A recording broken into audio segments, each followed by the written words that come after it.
हरे कृष्णा माता जी। हरे कृष्णा प्रभु। हरे कृष्णा। हरे कृष्णा प्रभु जी।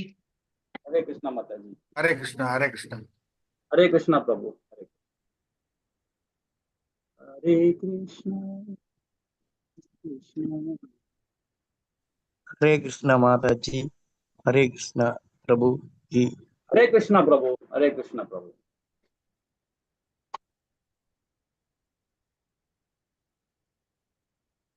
சரி, ஒரு சின்ன மங்களாச்சாரம் பண்ணிடலாம். ஹரே கிருஷ்ணா. ஓம் நமோ பகவதே வாசுதேவாய. ஓம் நமோ பகவதே வாசுதேவாய. ஓம் நமோ பகவதே வாசுதேவாய. ஓம் அஞ்ஞானதிமிராந்தஸ்ய ஞானாஞ்சனய ஷலாகய சக்ஷுமுன்மிலமேன தஸ்மை ஸ்ரீ குருவே நமக.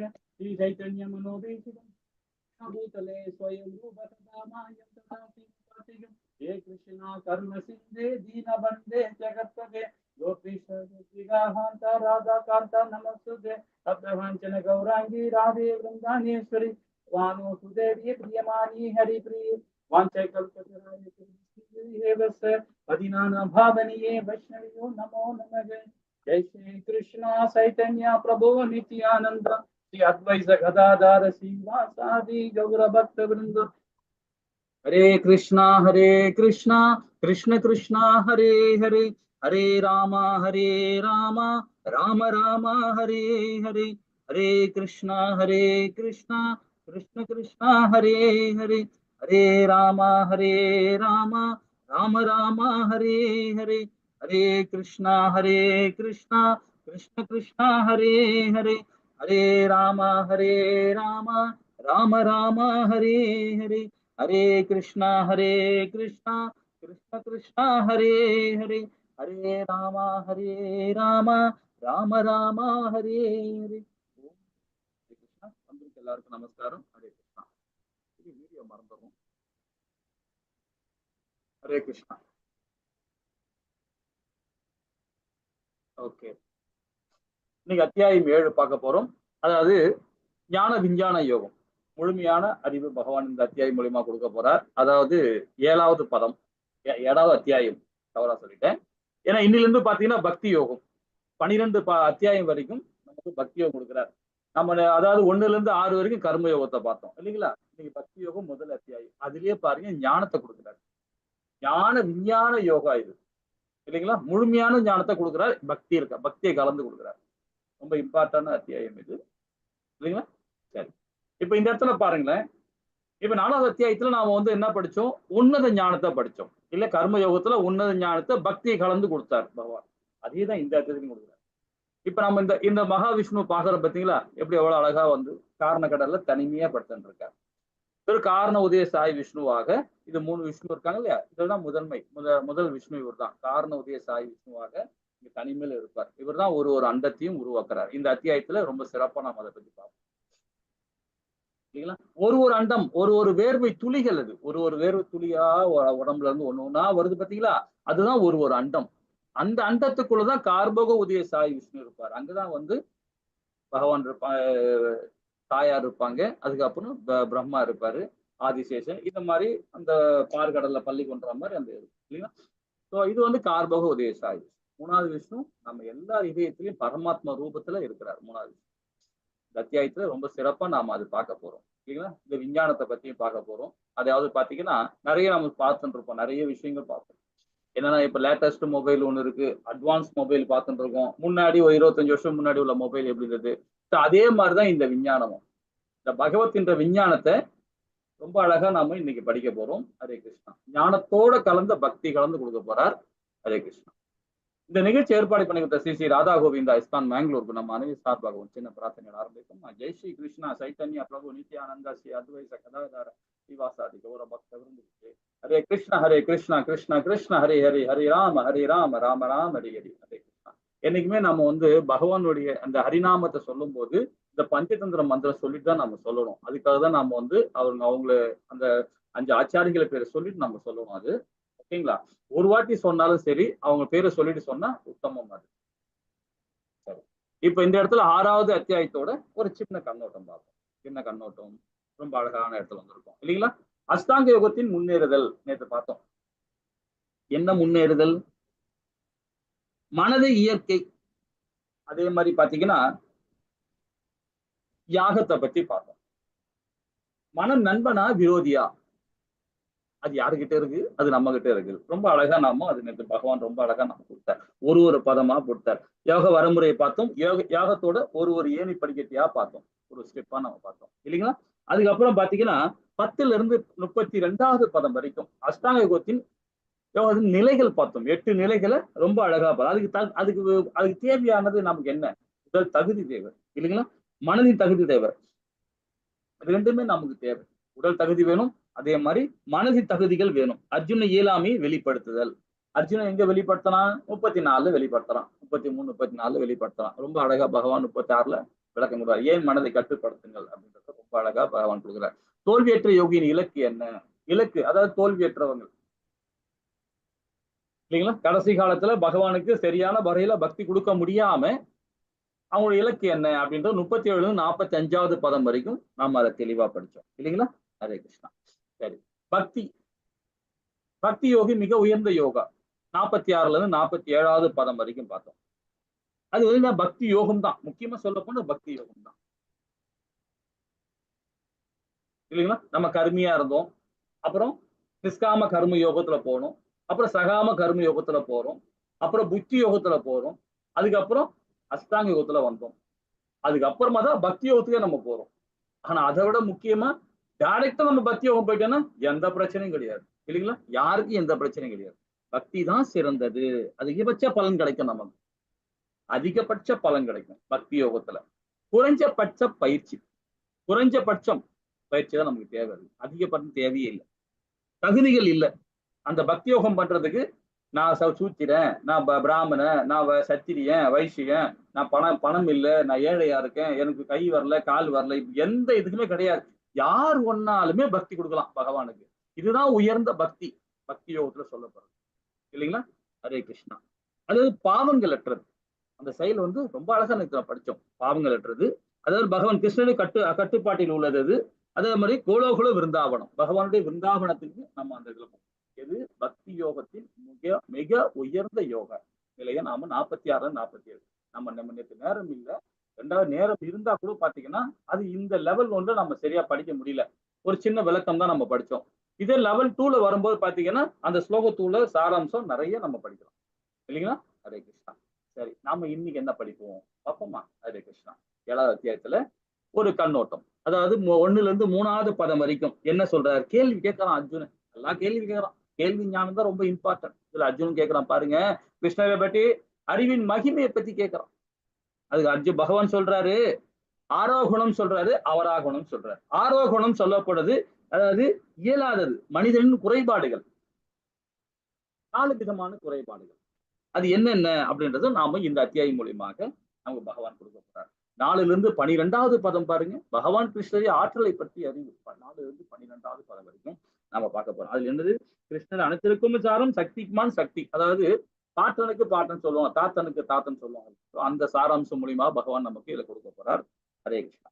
அதுக்கப்புறம் கிருஷ்ணர் ஏற்று அல்லது நிராகரித்தல் 13ல இருந்து 19வது பதம் வரைக்கும். பகவான் கிருஷ்ணரை சரணடைதல்.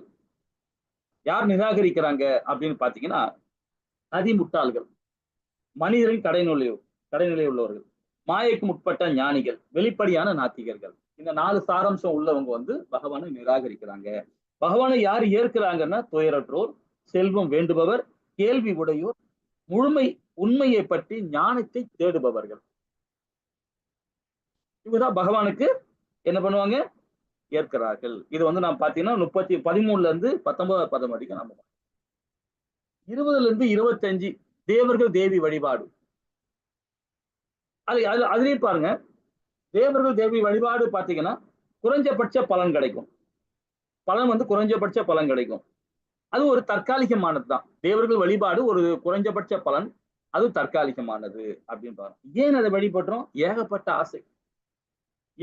ஆசைகள் நமக்கு இருக்கு. உடனே பணக்காரன் ஆகணும், உடனே படிச்சு பெரிய ஆள் ஆகணும், உடனே நம்ம பெரிய ஆள் ஆகணும் அப்படி நினைக்கும் போது பார்த்தா தேவர்கள் வழிபாடு பண்ணும்போது சாத்தியப்படும், அதுவும் சாத்தியப்படும். ஆனா அது வந்து ஒரு எல்லைக்கு தான் இருக்கும். அதுவும் நம்ம இந்த அத்தியாயம் மூலியமா பகவான் ரொம்ப அழகா தேவர்களை பத்தி சொல்ல போறார். அதையும் பார்ப்போம். ஓகேங்களா? அதுக்கப்புறம் யார் பக்தராக முடியும்? இதுல இடத்துல இல்ல, இந்த கொஞ்சம் பிரிண்டிங்ல இது டைப்பிங்ல மிஸ்டேக் இருக்கு. யார் பக்தராக முடியும்னு பாத்தீங்கன்னா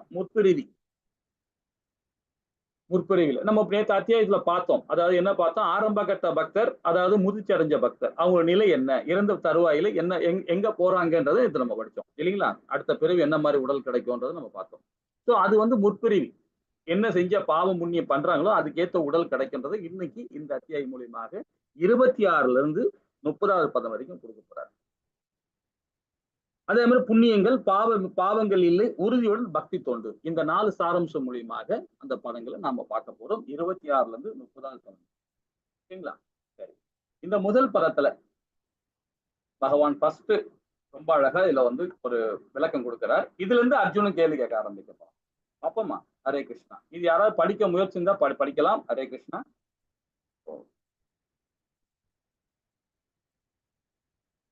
ஹரே கிருஷ்ணா.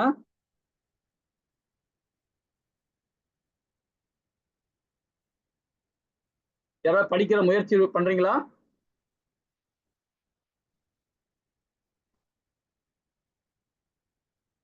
ஹரே கிருஷ்ணா.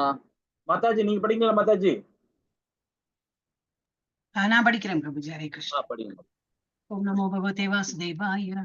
ஸ்ரீ பகவான் உவாச்ச மய்யாசக்தமனா பார்த்த யோகம் யுஞ்சன் மதாஸ்ரய அசம்சயம் சமக்ரம் மாம் யதா ஞாஸ்யசி தச்ருணு. ஹரே கிருஷ்ணா. இந்த இடத்துல பாருங்க பகவான் பதில் கொடுக்கிறாரு. என்ன மாதிரி சொல்றாரு பாருங்க. போன அத்தியாயத்தோட அதோட கண்டினியூட்டி தான் இது.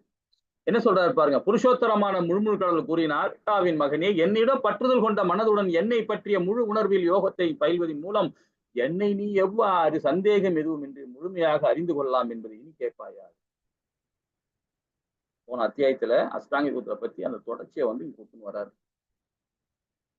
இப்ப யோகம் பண்ண ஒரு யோக நிலையில போய் நம்ம பக்தி கொடுக்கிறோம், பக்தி கொடுத்துட்டு இருக்கோம், சிறந்ததுதான், இல்லைன்னு சொல்லல. அதெல்லாம் ஒரு மனதையும் புத்தியையும் உடலையும் கண்ட்ரோல் பண்றதுதான் இல்லைங்களா. ஆனா பக்தி யோகம் பண்ணாதான் நம்ம முத்தி அடைய முடியுன்றது கடைசி பதத்துல நம்ம விரிவான இதை பார்த்தோம். அதோட தொடர்ச்சி சொல்றாரு பாருங்க. என்னிடம் பற்றுதல் கொண்ட மனதுடன், பகவான் மேல பற்றுதல் இருக்கணும். என்னை பற்றிய முழு உணர்வில் யோகத்தின் பயில்வதில், யோகம்னா என்ன சொல்றது, நம்ம சொல்றது 3ஆம் அத்தியாயத்துல படிச்சோம் இல்லையா. என்ன மாதிரி யோகம் பாருங்க. நம்ம என்னெல்லாம் செயல்படுறோமோ அதுதான் யோகம். நம்ம என்ன செயல்படுறோம், என்ன வேலை பார்க்கிறோம், என்ன கர்மா பண்றோம், இதுதான் நம்மளுடைய யோகம். அது எல்லாமே பகவானுக்கு அர்ப்பணம் பண்ணணும். அதன் மூலியமா நீ எவ்வாறு என்று சந்தேகமின்றி முழுமையாக அறிந்து கொள்ளலாம் என்பது இனி கேட்பாயாக. அதை பத்தி விரிவா ஒன்றும் பகவானுக்கு இந்த அத்தியாயம் மூலியமாக இன்னும் சிறப்பான. அப்ப பகவான் கிருஷ்ணரை முழுமையாக அறிந்து கொள்ள எப்படி? அவருடைய முழு உணர்வில் இருப்பதால் தான். பகவானுடைய உணர்வுல முழு உணர்வுல இருப்பதால் தான். அவரிடம் கேட்கணும், கேள்வி கேட்கணும். இப்ப நாம எப்படி கேள்வி கேட்க, யார்கிட்ட கேட்க முடியும்? இந்த ஆச்சாரிகளை கேட்கலாம். இப்ப நம்ம இந்த உபநேசம் பண்ணிட்டு இருக்கோம், இதை பகவத்கீதை படிச்சுட்டு இருக்கோம். இப்ப நம்ம கிட்ட கேள்வி கேட்கலாம். மாதாஜி இருக்கிறாங்க, பிரபுஜி இருக்கிறாங்க, நாம இருக்கிறோம், எல்லாரும் சேர்ந்து கேள்வி கேட்கலாம்.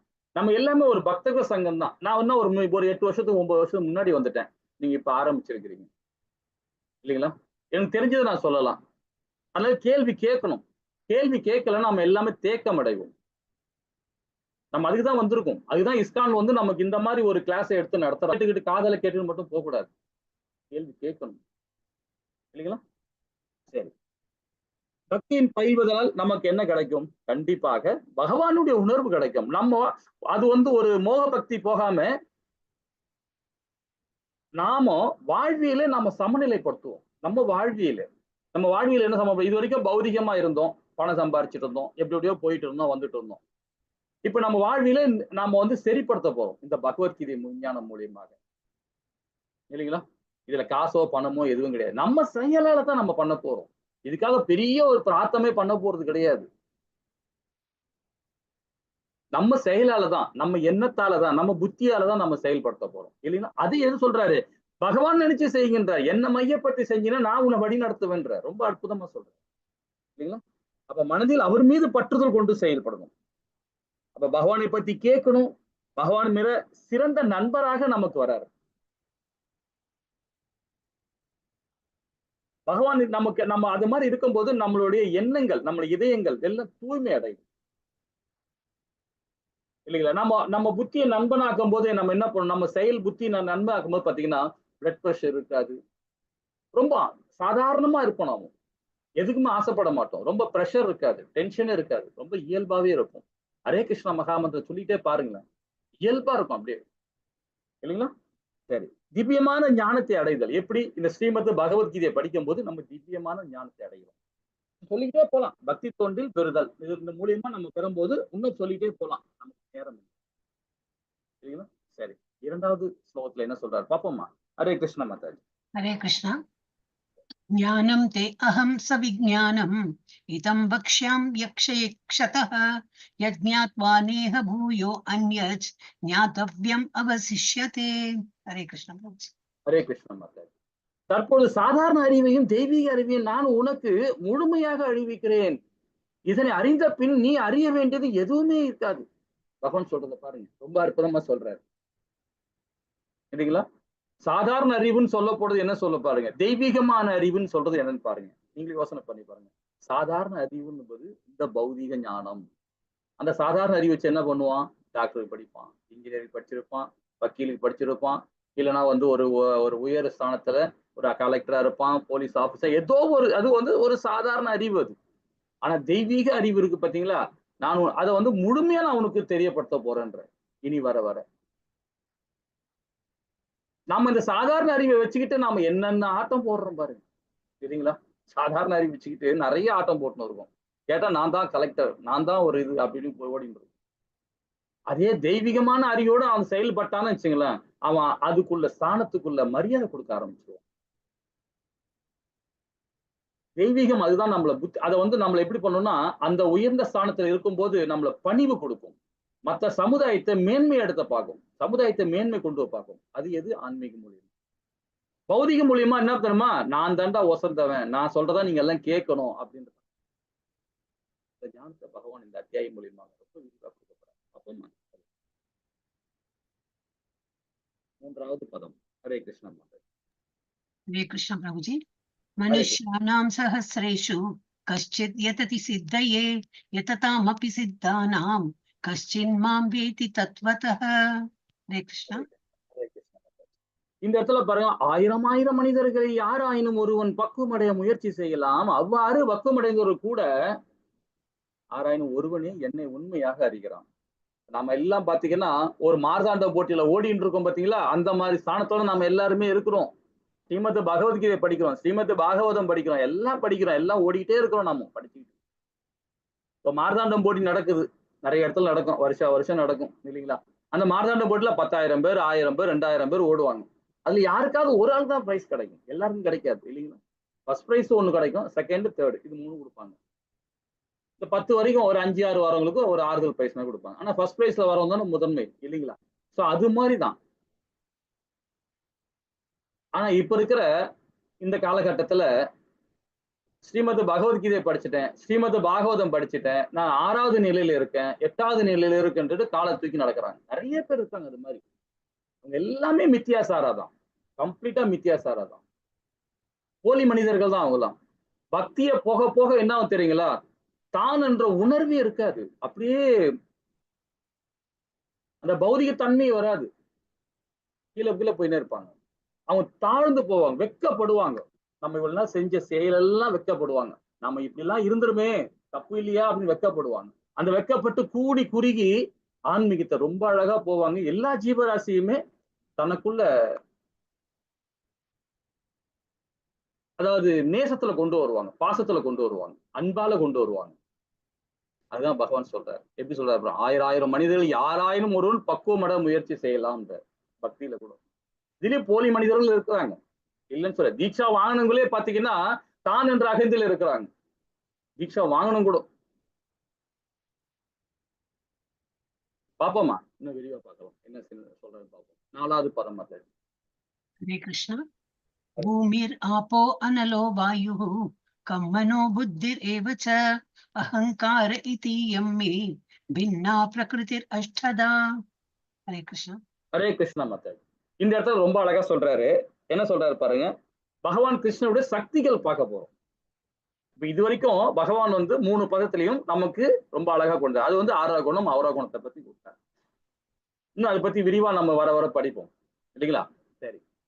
இந்த 4வது ஸ்லோகத்தை என்ன சொல்றாரு பாருங்க. நிலம், நீர், நெருப்பு, காற்று, ஆகாயம், மனம், புத்தி, அகங்காரம். இந்த 8மே சேர்ந்தது. அதாவது ஜடசக்தி ஆகும் சொல்றாரு. எனது பிரிந்த ஜடசக்தின்னு சொல்றாரு. பகவானுடைய வெளிப்புற சக்தின்னு சொல்லுவாங்க. பகவானுடைய தாழ் ஜடசக்தின்னு சொல்லுவாங்க இத. இந்த 8மே. அப்ப அந்த நம்ம உடல் எங்க இருக்கு? இதெல்லாம் பஞ்சபூதங்களான உடல் தான் இது. கண்ணுக்கு தெரியாத சூட்சம உடல் நம்ம சொன்னோம் இல்லையா? 2வது அத்தியாயத்துல படிச்சோம், 3வது அத்தியாயத்துல படிச்சோம், 4வது அத்தியாயத்துல கேள்வி எல்லாம் கேட்டோம் இல்லைங்களா? அப்ப அது என்னது? மனம், புத்தி, அகங்காரம், பொய் அகங்காரம். சோ இது 3 கண்ணுக்கு தெரியாதது. இது 3மே, அந்த 5மே கண்ணுக்கு தெரிஞ்சது. இது எல்லாமே பகவானுடைய வெளிப்புற சக்தி அப்படின்னு சொல்லுது. பகிரங்க சக்தின்னு சொல்லணும். இது தாழ் ஜட சக்தின்னு சொல்லப்படும் இல்லைங்களா? இந்த சக்தி எப்படி இயங்குதுன்றதை நாம ஏற்கனவே படிச்சிருக்கோம். ஒரு வாட்டி சொல்றேன். ஏன்னா புதுசா வந்தவங்களும் இருப்பாங்க, சில பேர் யூடியூப்ல பார்த்துன்னு இருப்பாங்க. இருந்தாலும் ஒரு வார்த்தை சொல்லிடலாம். இந்த சூதல உடல் ஆட்டோமேட்டிக்கா அழிஞ்சிரும்.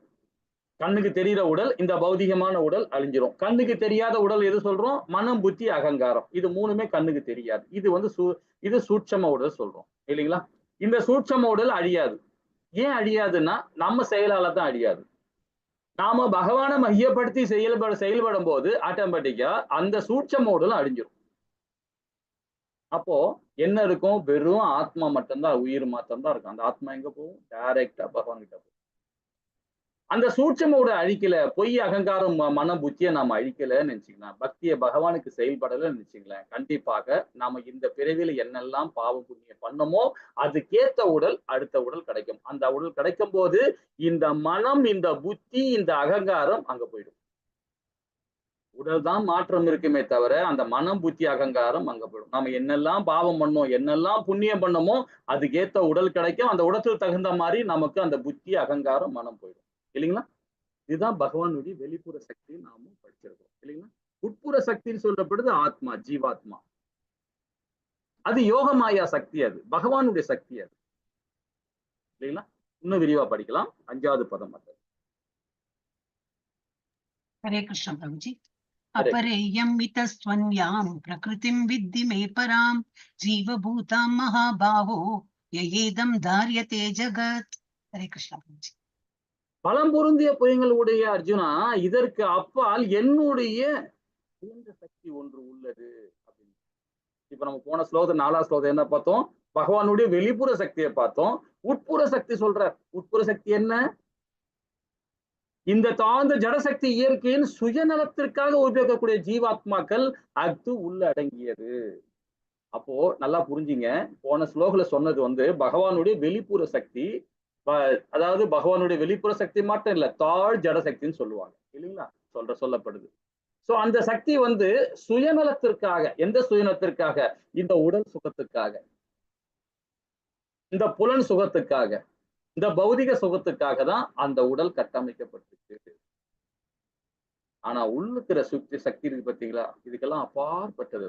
அது யோகமாயா சக்தி, பகவானுடைய டைரக்ட், நேரடியாக அது பக்தி கொடுக்குற சக்தி.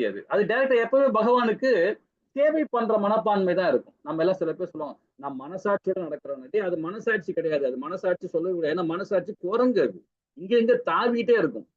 ஆத்மா அப்படி கிடையாது. அது ஒரு நிலையானது. நம்ம முன்னோர்கள், பாட்டனார்கள், முப்பாட்டனர் தவறாக நம்ம வழி நடத்திட்டு வராங்க. வேதத்தை படிக்காம சில பேர் உணராம, அது கிடையாது.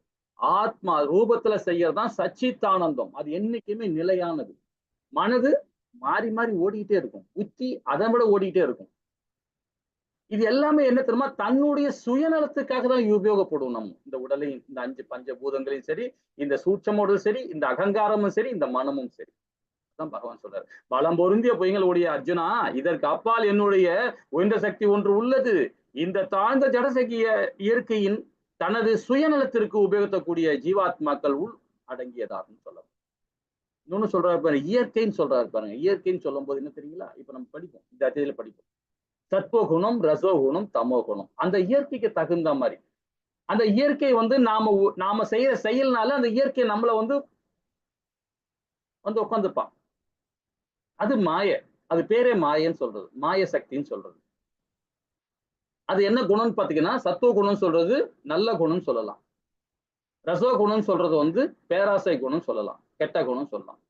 தமஸ் வந்து சொல்றது பாத்தீங்கன்னா ரொம்ப சோம்பேறித்தனமான குணம் அது. அது என்ன குணம் பாத்தீங்கன்னா சண்டால குணம் அது. இந்த 3 குணமே நமக்குள்ள வரணும்னா இந்த பௌதிகமான செயல்பாடுனால வந்துரும். ஆனா இந்த 3 குணம் இல்லாம செயல்படுறான் பாருங்களேன், அவன் தான் சுத்த சத்துவம். அவன் தான் கர்ம யோகி. அவன் தான் ஞானி. இல்லைங்களா? அவன் சுயநலமே இருக்காது அவன்கிட்ட. அதுதான் இந்த 5வது பாத்துல ரொம்ப விரிவா சொல்றாரு. சரி. 6, 7 என்ன சொல்றாரு பாப்போமா? ஹரே கிருஷ்ணா மாதா. हरे कृष्ण प्रभुजी। ஹரே एतद् योनिनि भूतानि सर्वाणीत्युपधारय अहं कृत्स्नस्य जगतः प्रभवः प्रलयस्तथा। ஏழும் படிக்கணுமா பிரபுஜி? 7வது படிச்சிடலாம் மாதா. ஓகே, ஹரே கிருஷ்ணா. மத்தः பரதரம் நான்யத் கிஞ்சித் அஸ்தி தனஞ்சய மயி சர்வம் இதம் புரோதம் சூத்ரே மணிகணா இவ. ஹரே கிருஷ்ணா ஹரே பிரபுஜி. கிருஷ்ணா. அழகா படிச்சோம். ஹரே கிருஷ்ணா. இது 6வதுல பாருங்க, படைக்கப்பட்டவை அனைத்தும் இந்த 2 இயற்கையை சார்ந்தவைன்றார். படைக்கப்பட்டது அனைத்துமே 2 சார்ந்தவை. என்னது? ஆன்மீகம், பௌதீகம் 2மே சார்ந்தது.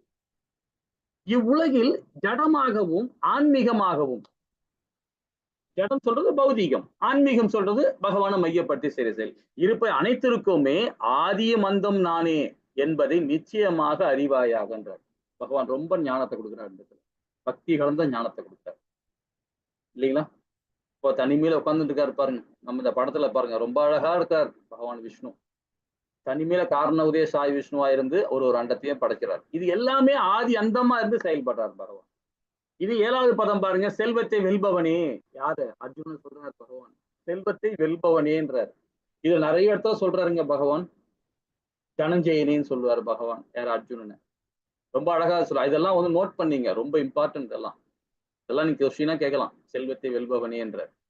என்னை விட உயர்ந்த உண்மை எதுவுமே இல்லைன்றார். இதுதான் உண்மை. நூலில் முத்துக்கள் கோர்க்கப்பட்டது போல அனைத்தும் என்னையே சார்ந்து உள்ளது அப்படின்றார். இப்ப நமக்கு வந்து பாத்தீங்கன்னா நமக்குள்ள என்ன நடக்குது, நம்ம என்ன செய்கிறோம் அப்படின்றது ஜீவாத்மா நம்மள அறியும். பரமாத்மா நமக்குள்ளதான் இருக்கிறார். பரமாத்மா சாட்சி பறவையாக இருந்து நம்ம எல்லாருடைய இதயத்திலையும் இருக்கிறார். நம்ம இதயத்துல மாத்திரம் இல்ல, எல்லா ஜீவராசி எறும்புக்குள்ளேயும் இருக்கிறார். எல்லாத்துக்குள்ளேயும் இருக்கிறார் பகவான். ஆனா அவருக்கு தெரியும் அந்தந்த ஜீவராசியோட குணநலங்கள் என்ன, அவங்க செயல்பாடு என்னன்னு தெரியும். ஆனா நம்ம அடுத்தவங்களை பத்தி, நம்ம வீட்டு பிள்ளையே தெரியாது, நம்ம வீட்டு கணவரை பத்தி தெரியாது, நம்ம வீட்டு மனைவி பத்தியே தெரியாது. ஆனா பகவானுக்கு தெரியும். அவர் தான் ஆதி அந்தம் இல்லைங்களா? அவர் தானே கடவுள். அதான் சொல்றாரு, முத்துக்கு அதாவது நூலில் முத்துக்களை கோர்க்கப்பட்டது போல அனைத்தும் என்னையே சார்ந்து உள்ளது. நம்ம அது அறியாம தான் என்ற அகதில நம்ம சுத்தின்றோம் இல்லைங்களா? சரி, 8வது பதம் ரொம்ப அற்புதமா கொடுக்குறார். 8ல இருந்து என்ன சொல்லுதுன்னா, எங்கும் நிறைந்த பகவான் கிருஷ்ணரே அனைத்திற்குமே சாரம். இதை பத்தி படிக்க போறோம் அற்புதமா. இது வந்து பாத்தீங்கன்னா 10வது அத்தியாயத்துல இதை பத்தி விரிவா படிப்போம். ஆனா இதுல வந்து என்ன சொல்ல வராருன்னு பார்ப்போம். ஹரே கிருஷ்ண மாதாஜி. ஹரே கிருஷ்ண பிரபுஜி. ஹரே கிருஷ்ண. असो अहम् अप्सु कौन्तेय प्रभास्मि शशि सूर्ययो प्रणवः सर्ववेदेषु शब्दः के पौरुषं दृशु. हरे कृष्ण. ஹரே கிருஷ்ண மாதாஜி. இதுல சொல்றாரு பாருங்க, ஏன்னா இது வந்து வைபவத்துல சொல்றது, பகவானோட வைபவம் இது. சூரிய சக்தி, அதாவது தப்பா சொல்லிட்டேன், குந்தியின் மகனே, நானே நீரில் சுவையும் சூரியன் சந்திரனும் ஒளியும் வேத மந்திரங்களில் ஆன ஒளியாகும் ஓமில் இருக்கிறேன்றார். ஆகாயத்தின் சப்தம் மனிதர்களின் திறமையாகவும் இருப்பதும் நானே. நீரின் சுவையில நான் இருக்கிறேன்றார். சந்திரன் சூரிய ஒளியிலும் நான் இருக்கின்ற, வேத மந்திரங்களும் பிராண ஒளியிலும் நான் இருக்கிறேன்றார். எல்லா இடத்திலையும் பகவான் இருக்கிறார். இது ரொம்ப இம்பார்ட்டன்ட். ஏன்னா இது அதாவது 84 லட்சம் ஜீவராசியில பகவான் அந்த சராசரங்களை படைக்கும் போது படைச்சிருக்கிறார். எல்லா ஜீவராசி இதயத்துக்குள்ளேயும் அவர் இருக்கிறார். இங்க மாத்திரம் இருக்கல, காற்றுல இருக்கிறார், துரும்புல இருக்கிறார், எல்லா இடத்துலயும் பகவான் பரவிதான் இருக்கிறார். ஜீவராசி இதயத்துல மாத்திரம் இல்ல, எல்லா இடத்துலயும் பரவி இருக்கிறார். இது வைபத்தை சொல்றார். இந்த 9வது பாத்துல இன்னும் விரிவா அதை பத்தி பார்க்கலாம்.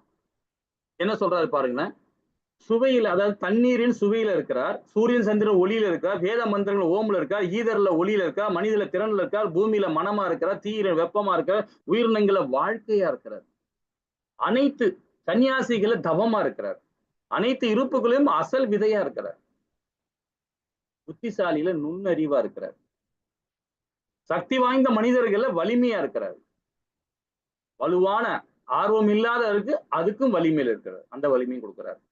மத கொள்கைக்கு முரணானது தாம்பத்திய வாழ்க்கை. ஆனா இது வந்து ஒரு வகையில வந்து பாத்தீங்கன்னா மன்மதனாகவும் இருக்கிறார். இது நம்ம 10வது அத்தியாயத்துல விபூதி யோகத்துல இதை பத்தி விரிவா படிக்கலாம். ஏன்னா பகவானுடைய மன்மதன், அதாவது சில பேர் என்ன பண்ணுவாங்கன்னா கல்யாணம் திருமணம் ஆன பிறகு ஹரிபக்தியோட அவங்களுக்கு வந்து பாத்தீங்கன்னா அடுத்த நிலை கொண்டு போறதுக்கு சாந்தி முகூர்த்தம் பண்றதுக்கு அவங்க என்ன பண்ணுவாங்க,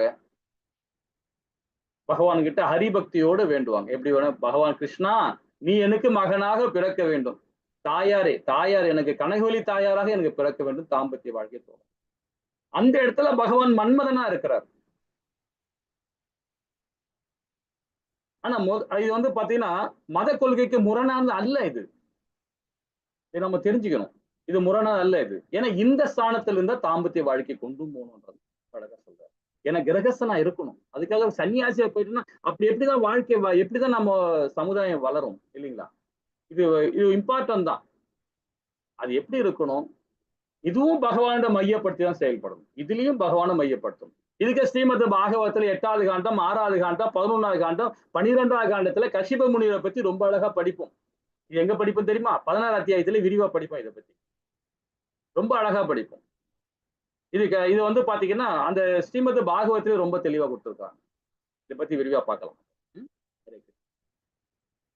12-13 மத்தாச்சு. हरे कृष्ण प्रभुजी। हरे कृष्ण। ये चैव सात्विका भावा राजसास्तामसाश्चये मत्त एवेति तान् विद्धि न त्वहं तेषु ते मयि त्रिभिर्गुणमयै भावैर्येभि सर्वम् इदं जगत् मोहितं नाभिजानाति मां येभ्यः परम् अव्ययम्। हरे कृष्ण। ஹரே கிருஷ்ணா மாதாஜி.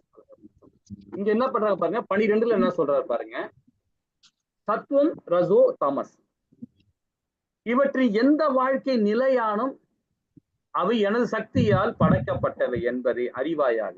ஒரு விதத்தில் நானே எல்லாம் என்ற போதிலும் நான் சுதந்திரமானவன், நான் ஜட இயற்கையின் குணங்களுக்கு உட்பட்டவன் அல்ல, மாறாக அவை எனக்குள் அடக்கம். ரொம்ப அற்புதமா சொல்றாரு.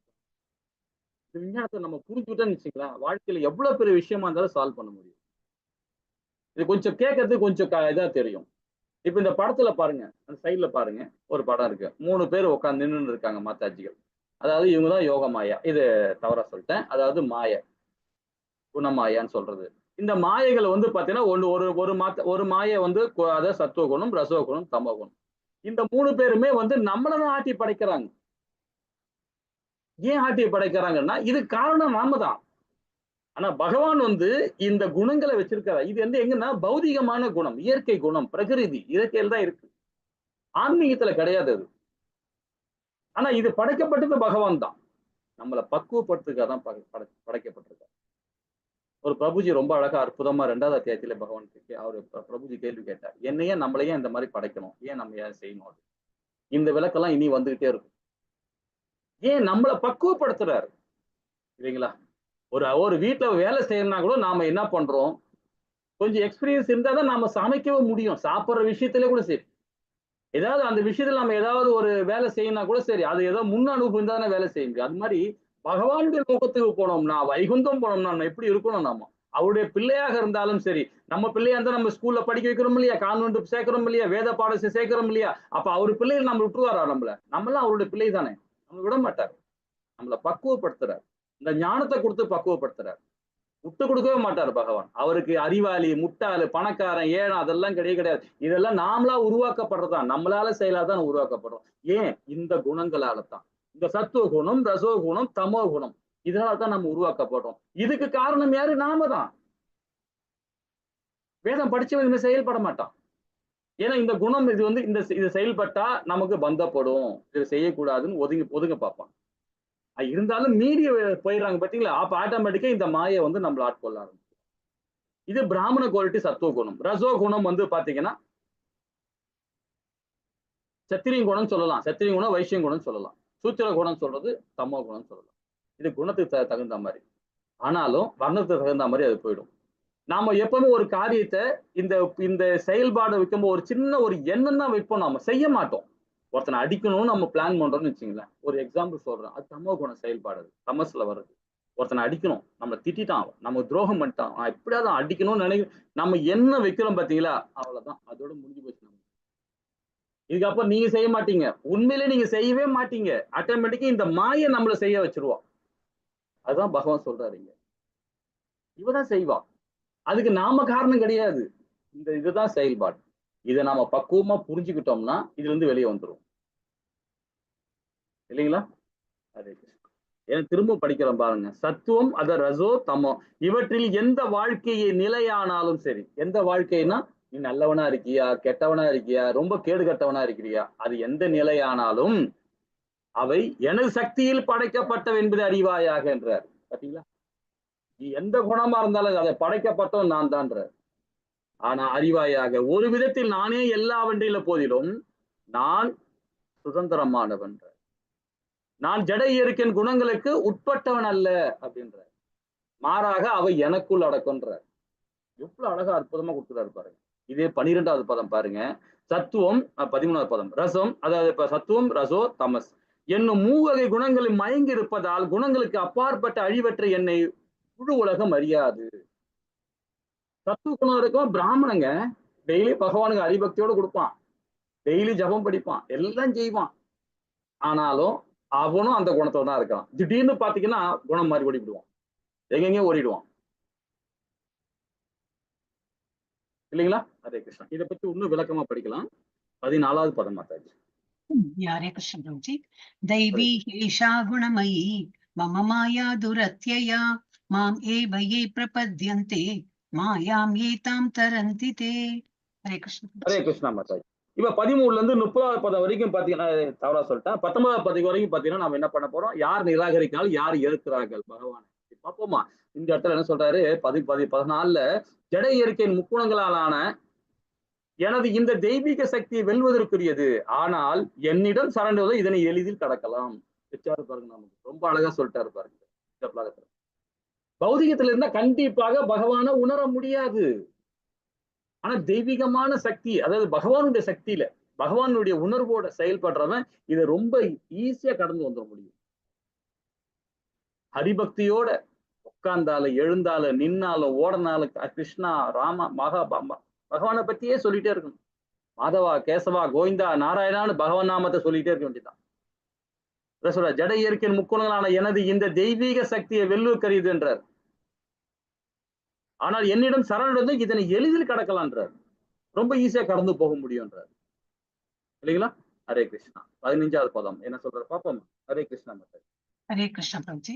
नमां दुष्कृतिनो मूढा प्रपद्यन्ते नराधमाः मायया अपहृत ज्ञाना आसुरं भावम् आश्रिताः। ஹரே கிருஷ்ணா. இவ்வளவு நேரம் படிச்சது நம்ம என்ன படிச்சோம், நம்ம பகவானை ஏற்கிறவங்களை பத்தி படிச்சோம். பகவானை நிராகரிக்கிறவர்கள் யார் அப்படின்னு பாத்தீங்கன்னா, சற்றும் அறிவற்ற மூடர்களும் மனிதரின் கடைநிலையோரும் மாயால் அறிவை கவரப்பட்டவர்களும் அசுர நாத்திக தன்மை ஏற்றவருமான துஷ்டர்கள் என்னிடம் சரணடைவதில்லை. இது பகவானை ஏற்காதவர்கள் அப்படின்னு சொல்லப்படும். சற்றும் அறிவற்ற மூடர்கள் அப்படின்னு சொல்றது எல்லாருக்கும் ஒரே மாதிரிதான் பகவான் மூளை கொடுத்துருக்காரு. எல்லாத்துக்கும் எத்தனை கிராம் கணக்கு சொல்லுவாங்க சயின்ஸ்ல, அது எல்லாருக்கும் ஒரே மாதிரிதான் மூளை கொடுத்துருக்காரு. நம்ம செயல்பாடால தான் அது அந்த மாதிரி மந்தப்பட்டு கிடக்கு இல்லைங்களா? மனித கடைநிலையோர்ன்ற இது பாத்தீங்கன்னா ஜாதியோ மதமோ கிடையாது. அவன் செய்யற செயல்னால அவன் கீழே போய் கிடக்கிறான். அவன் என்ன கிடக்கிறான், தமோல கிடக்கிறான், சோம்பேத்தனமா இருக்கிறான், சுய புத்தி இல்லாம செயல்படுறான், அவன் தான் கீழே இருப்பான். ஆனா எல்லாரும் கிடையாது. ஆனா இது முக்குணங்கள் இருக்கிறவன் பிராமணன் கூட அங்க போக முடியும், சத்திர கூட அந்த அந்த நிலைமை போக முடியும் இல்லைங்களா? அந்த மாய அறிவால், அந்த முக்குணங்கள் சொல்றது மாய, அந்த மாய அறிவால் கவரப்பட்டவர்களும் அசுர நாத்திக தன்மை ஏற்றவர்களுமான துஷ்டர்கள் என்னிடம் சரணடைவதில்லை. இதை பத்தி ஒரு சின்ன விளக்கம் பார்ப்போம். இப்ப நாத்திகர்கள் சொல்லும் போது பாத்தீங்கன்னா அறிவாளிகள்ன்றார் பகவான், ரொம்ப அற்புதமா சொல்றாரு. நாத்திகம் பேசுறோம், கடவுள் இல்லை கடவுள் இல்லைன்றான். ஆனா பகவான் என்ன சொல்றான், அவன் அறிவாளின்னு சொல்றாரு. உண்மையிலே சொல்ல போனா அறிவாளி தான். ஏன் சொல்றான் தெரியுங்களா? கடவுள் இல்லை கடவுள் இல்லை, நான் இல்லை நான் இல்லை நான் இல்லைன்னு சொல்றான். ஆனா என்னதான் நினைச்சுக்கிட்டே இருக்கான் அவன் அப்படின்ற. ஒரு வகையில் அவன் அறிவாளி தான்ற. ஏன்னா என்ன நினைக்க நினைக்க நான் அவனுக்கு நன்மை தான் கொடுத்துட்டு இருப்பேன், அவனுக்கு நன்மை தான் கொடுத்துட்டு இருப்பேன். ஆனா அவன் எப்படிப்பட்ட பாவம் செய்யறானோ அதுக்கு ஏத்த மாதிரி அவனுக்கு அடுத்த ஜென்மம் கிடைக்கும். அது ஒண்ணு சொல்றாரு உபநேசங்கள், காரண உபநேசங்கள் ரொம்ப அழகா சொல்றாரு. 106வது உபநேசங்கள்ல ரொம்ப அற்புதமா கூட சொல்றாரு. இவன் நாத்திகம் பேசுறவங்களை பத்தி. அறிவாளிகள் ஆனால் மாயில் சிக்கி கொண்டு உள்ளனர் அவங்க. இதே மூடா இருக்கான் பாருங்க, அவனை பாருங்க, இந்த கழுத மாதிரிதான் ஓடி நடப்பான். அனிமல் மாதிரிதான் ஓடிக்கிட்டே இருப்பான். என்ன சொல்றான், ஒரு கல்லு ஒரு கட்டு புல்லுக்காக அந்த கழுதை என்ன பண்ணும், அவன் ஓனர் சொல்றதை கேட்டுக்கிட்டு வேலை செஞ்சுதே கிடக்கும். ஆனா அதே கழுத அவனை விட்டு வெளியே வந்து பார்த்தீங்கன்னா எங்க பார்த்தாலும் புல்லும் தண்ணியும் கிடைக்கும். அது கிடைக்கும். அதே மாதிரிதான் நமக்கு. நம்ம இந்த பணத்தை தேடிட்டு ஓடிக்கிட்டே இருக்கோம், நம்ம வாழ்க்கையை விட்டு ஓடிக்கிட்டே இருக்கோம். நம்ம சுத்தி வாழ்க்கை ரொம்ப அற்புதமா அழகா கொடுத்துருக்காரு பகவான். இயற்கையோடு சேர்த்து நமக்கு ரொம்ப அற்புதமா கொடுத்துருக்காரு. அதை நம்ம தெரியாம ஏதோ ஒரு குருட்டு புத்திர நம்ம பாட்டு ஓடிட்டே இருக்கும். ஒரு அனிமல் மாதிரி ஓடிட்டே இருக்கும். சரிங்களா? நேரம் இல்ல. சாப்பிடுறது கூட நமக்கு நேரம் இருக்காது. ஆபீஸ் பாருங்க, கட்டான்னு ஓடுவாங்க. இப்பெல்லாம் இப்பதான் பிள்ளைகளுக்கு மொபைல் வாங்கி கொடுத்துட்றாங்க. மொபைல் வாங்கிச்சுட்டு அதுங்க பார்த்து நைட்ல 10 மணி 11 மணி 12 மணி வரைக்கும் மொபைல் நோண்டி கிடக்குது. சோ அந்த மாதிரி ப்ராப்ளம்லாம் இப்ப நிறைய இருக்கு இல்லைங்களா? சரி, இப்ப பேய் குணம் இதை பத்தி என்ன அசுர குணம் என்ன சொல்ல பாத்தீங்கன்னா, உதாரணம் ராவணன் எடுத்துக்கலாம். ராவணன் என்ன பண்றான், ரொம்ப அழகா கடும் தவம் எடுக்கிறான். ரொம்ப ஒரு ஒரு நல்ல அழகா ஒரு தவம் இருக்கிறார். இருந்துட்டு என்ன பண்ற, சிவபெருமான் அவனுக்கு வரம் கொடுத்துடுறாரு. சரி போடா அப்படின்னு கொடுத்துறாரு. கடைசியா என்ன பண்றான், கைலாய மலையே தூக்குறான். வரம் கொடுத்தவனே தூக்குறான். அது எப்படி குணம் பாருங்க, அசுர குணம் இல்லையா, பேய் குணம் இல்லையா அது, இல்லைங்களா? நம்மள பெத்தவங்களே தாய் தந்தையர், அவங்கள காப்பாற்றணும். நம்ம பிற்காலத்துல அவங்க நமக்கு நம்ம கடமை அது செய்யணும். அவங்களுக்கே துரோகம் பண்ணலாமா? 7 ஜென்மம் எடுத்தாலும் நமக்கு அதுக்கு அந்த விருத்தியே வராது, இல்லைங்களா? அற்புதமா சொல்றாரு பகவத்கீதையிலே பகவானே சொல்றாரு, பெத்தவங்களை என்னைக்குமே விடக்கூடாது. அவங்க நம்ம கோவப்பட்டா கூட சரி, அவங்க கோவப்பட்டாங்கன்னா அவங்களுடைய கர்மா அது, நம்மளுடைய கர்மா அவங்களுடைய கர்மா அது. அதை ஏத்துக்கணும். ஏத்துக்கிட்டு அதை பணிவிடை செய்யணும். ஏன்னா அது பகவானுக்கு செய்யற தொண்டு. அது நீ கோயிலுக்கு எல்லாம் போனாலும் புண்ணியம் கிடைக்காது, எங்க போனாலும் புண்ணியம் கிடைக்காது. அவங்க செய்யற தொண்டு பகவானுக்கு செய்யற தொண்டு. காசிக்கு போய் 4 வாட்டி முக்கறத தாய் தந்தருக்கு செய்யற தொண்டு அது. பிள்ளைகளுக்கும் அதே மாதிரிதான். பெத்தவங்க பிள்ளைகளை அந்த தொண்டு அவங்கள நல்வழியில கொண்டும் போகணும். நல்வழியில கொண்டும் போலன்னா அது நீ செஞ்ச கர்மா, இல்லைங்களா? ஹரே கிருஷ்ணா. சரி, மனித இயத்தில் தாழ்ந்தவர்கள் யார் அப்படின்னா, உதாரணம் பார்த்தீங்கன்னா ஜகாய் மாதா கதை சொல்லலாம். ஜகாய் மாதா பார்த்தீங்கன்னா இது பகவான் சைத்தன்யரும் நித்யானந்த பிரபு இருக்கும்போது, அதாவது 1400 வருஷத்துக்கு முன்னாடி 1400 வருஷத்துல நடந்த விஷயம் இது. சைத்தன்ய சராமரத்திலையும் ரொம்ப அழகா கொடுக்கப்பட்டிருக்காங்க. இவங்க 2 பேருமே குடிக்காரனுங்க. எப்ப பார்த்தாலும் குடிச்சிட்டு ஒரே, கல்கட்டாவில் நடந்த விஷயம் இது. குடிச்சிட்டு ஒரே சண்டை போட்டுக்கிட்டு ஏதாவது ஒரு தப்பா என்ன சண்டால புத்தியில என்ன புத்தி செய்யணுமோ கண்டதை செஞ்சு கிடப்பானுங்க. இது மாதிரி செஞ்சிருக்கும் போது பகவானுக்கு கோவம் வந்துடுச்சு. பகவான் சைத்தன்யக்கே கோவம் வந்துச்சு. உடனே சக்கராதி எடுக்க ஆரம்பிச்சிட்டார். எடுத்து அவனை கொல்ல ஆரம்பிச்சிட்டார். உடனே நித்யானந்தர் பிரபு, அதுதான் லக்ஷ்மண் பலராமர் ஐயா, அவருடைய அவதாரம் தான் நித்யானந்த பிரபு. உடனே அவர் உடனே பகவானுக்கு சாத்தியப்படுத்துறார். வேண்டாம் அப்படின்னு சொல்லி சாந்தப்படுத்தி அதுக்கப்புறம் இந்த கதை ரொம்ப நல்லா இருக்கும். பின்னாடி படிப்போம் இவரை பத்திலாம். ஓகேங்களா?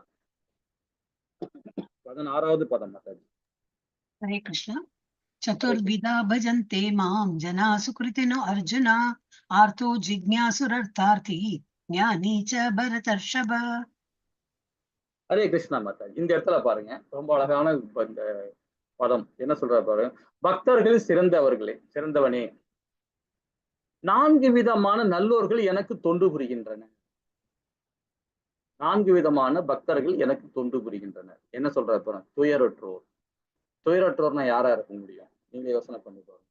பௌதிகவாதிகள் என்ன பண்ணுவாங்க, எது நல்லது நடக்கும், எது கெட்டது நடக்கும், எப்போ பிரச்சனை வரும், எப்போ நம்ம சரியா வரும், இப்படியே நினைச்சிருக்கவன் எப்ப பார்த்தாலும் சிக்கல்லே இருப்பான். அவன் பௌதிகவாதி. அதே ஆன்மீகவாதி அதை பத்தி கவலையே பட மாட்டான். ஏன்னா அவனுக்கு எதிர்காலமே கிடையாது. எதிர்காலம் இல்லாம இருக்கலாம் பாருங்க, அவன் தான் உண்மையான பிராமணன். நாளைக்கு எடுத்து வைக்கிறான் பாருங்க, அவன் பிராமணனே கிடையாது. அவன் பகவான் மேல நம்பிக்கை இல்லை. என்னங்க எப்படி சொல்றீங்க, பகவத்கீதை இப்படி இல்லாம சொல்லுவாங்க என்ன? ஏன்னா அந்த குவாலிட்டி அது மாதிரி பண்ணும். எதை பத்தி கவலைப்பட மாட்டான். இறந்த காலத்தை பத்தி சுத்தமா நினைவே இருக்காது, தேவையில்லை. இறந்த காலத்து போச்சு, எதிர்காலம் எனக்கு தெரியாது, என்ன நடக்குன்னு தெரியாது. ஆனா நிகழ்காலம் இது என்னுடைய காலம், என்னுடைய காலம். இது எப்படி இருக்கணும், சாத்வீகமா நான் செயல்படணும். பகவானுடைய அருளால பகவானுடைய உணர்வோட அகர்ம பணியில நம்ம செஞ்சோம்னா எதிர்காலம் அவர் பார்த்துப்பாருன்ற அந்த அந்த பகவான் நம்பிக்கை போட்டு அவன் பார்த்து ஜாலியா பகவானுக்கு பக்தி தொண்டு செய்யும். எதை பத்தி கவலை மாட்டான், அவன் தான் துயரற்றோம் இல்லைங்களா? செல்வத்தை விரும்புவோம், இது என்னடா வம்பாகுது, செல்வத்தை விரும்புவோம் ரசோகுணத்துல தானே விரும்புவான், கண்டால புத்தியில வந்து இவன் ரொம்ப கெட்டவன் தானே விரும்புவான் இல்லைங்களா? இதுல என்ன சொல்றாரு பாருங்க, செல்வத்தை எப்படி விரும்புவார் தெரியுங்களா? அந்த அவர் எப்படிப்பட்ட பக்தர் பகவானுக்கு பிடிக்கும்னு பாத்தீங்கன்னா, செல்வத்தை விரும்புவோர் பிடிக்கும் பகவானுக்கு. இப்ப டாட்டா இருக்கார், நம்ம ஊர்ல டாட்டா இருக்கிறார், அவர் எத்தனையோ கோடி சம்பாதிச்சார், எவ்வளவு கோடி சம்பாதிச்சார். உதாரணம் நம்ம ஊர்ல இருக்க சொல்ல வரோம். ஆனா ஒரு 4, 5, 7 தலைமுறையா அந்த சமுதாயம் அந்த அந்த குடும்பம் இன்னைக்கு வரைக்கும் தொழில் பண்ணிட்டே இருக்காங்கன்னா காரணம் என்னன்னா, அவங்க கிடைக்கிறதுல பாதி பணத்தை சமுதாயத்துக்கு கொடுக்குறாங்க. அப்படிப்பட்டவங்க தான் செல்வம் சேரும். அப்படிப்பட்டவன் தான் செல்வத்தை விரும்புவோர் தான் அவர் பகவானுக்கு பிடிக்கும். பதுக்கி வைக்கிறான் பாருங்க, அவனை கண்டிப்பா பிடிக்காது. பதுக்கி வைக்கிறவன் சுத்தமா சண்டால புத்திக்காரன். இப்ப நம்ம போர்டு கம்பெனிக்கார கார் கம்பெனி ஓனர் இருக்கார், அமெரிக்கால இருக்கார். அவர் நம்ம ஸ்ரீல பிரபுபாதாவுடைய உண்மையான சிஷியன். அவர் ஸ்ரீல பிரபுபாதா தீட்சா வாங்கிட்டு தன்னுடைய மனைவியோட வெளிநாட்டுக்காரங்க அவங்களையும் பத்தி நம்மளுக்கு சேலை கட்டி ரொம்ப அழகா அற்புதமா சனாத தர்மத்தை ஃபாலோ பண்ணி அவர் இன்னி வரைக்கும் நாம இஸ்கானுக்கு கோவிலுக்கு நிதி கொடுத்துன்னு தான் இருக்கிறாங்க. இன்னைக்கு வரைக்கும் நிதி கொடுத்துன்னு தான் இருக்கிறாங்க. ஏன் இன்னைக்கு வரைக்கும் அந்த எத்தனை தலைமுறை போயிருக்கு பாருங்க. எதுக்கு சொல்ல வரோம்னா, அந்த மாதிரி செல்வத்தை விரும்புவர் தான் பகவானுக்கு ரொம்ப விரும்பும். ஒரு சின்ன ஒரு கதை சொல்லலாம், டைம் ஆகல, ரெண்டு சின்ன கதை சொல்லலாம். என்ன கதை சொல்லணும் பாத்தீங்கன்னா, பகவான் வந்து கீழே வர்றார். எப்பவுமே ஒரு நாட்டு சக்கரவர்த்தி என்ன பண்ணுவான், வீதி உலா பார்ப்பான், நைட்ல போவான், ஒரு இரவு ஒரு மாறு வேஷத்துல போயிட்டு ஊர் நாள் எப்படி எப்படி இருக்குன்னு போய் பார்க்க போவான். தனியா ஒரு மன்னர் போவார் இல்லையா? அது மாதிரி பகவான் கீழே வர்றார், கீழே வந்து பார்க்க வரலான்னு சொல்லி வர்றாரு. அப்போ ஒரு அனநிய பக்திக்காரன் பகவானுடைய பக்தர் என்ன பண்ணிட்டான், பகவானை பார்த்துட்டான், இவர் பகவான் தான் வந்திருக்காருன்னு கண்டுபிடிச்சிட்டான். சரி ஓகே, சரி கண்டுபிடிச்சிட்டியா, சரி வா, என்ன வந்து சொன்னோன்னே இது மாதிரி நான் வீதி உலா வந்திருக்கேன், சரி பார்க்கலாமா, என் கூட வரையா, வா, சரி கூட்டும் போறாரு. அப்படியே ஒரு வீடா ஒரு தெருவா பார்த்துன்னு வராங்க. வரும்போது ஒரு வீட்டுல ஒரு பெரிய பணக்கார வீடு, ரொம்ப செல்வந்தர் வீடு. அவனை பார்த்துட்டு பகவான் சொல்றாரு, தண்ணி தாகமா இருக்கு, நீ போய் அவனுக்கு வீட்டுல தண்ணி வாங்கிட்டு வாயேன், குடிக்கணும், நீராகாரம் கேட்டு வாங்கிவா அப்படின்னு. உடனே அவன் என்ன பண்றான், அந்த மன்னர் அந்த அந்த ஆளு பக்தன் வந்து அனநிய பக்தன்காரன் உள்ள போறான், அந்த ஓனர் கிட்ட போய் கேட்க போறான், பணக்காரன் கிட்ட போய், ஐயா இந்த மாதிரி பகவான் வந்திருக்கிறார், தண்ணி கொடுங்க அப்படின்னு.